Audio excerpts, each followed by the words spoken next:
Hey everybody, welcome back to my channel. I'm the 3D guy, and today we are in Fusion 360 covering a really unique feature actually called component color cycling toggle. Really wordy mouthful. Definitely can work on that.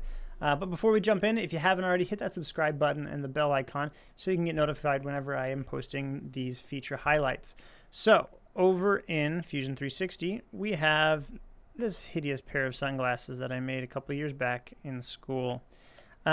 And this is an assembly, and so we actually have some restraints already added to it, but these are 4 different components or parts or files that have been assembled together. And what we're going to be doing is actually going to inspect, dropping that down, and the very bottom we have that component coloring cycling toggle.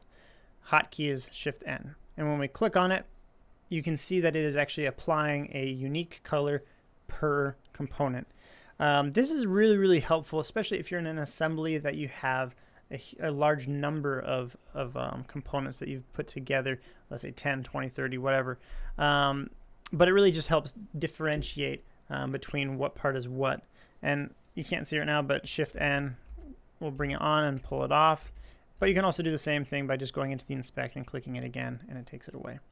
And that's really it. Real short, real simple. But I really do think that if you're assembling large things or a lot of parts, it could be something that would be very useful just to kind of organize your screen a little bit better. If you found that video helpful, please hit that subscribe button. If you have any questions or comments, please leave them down below.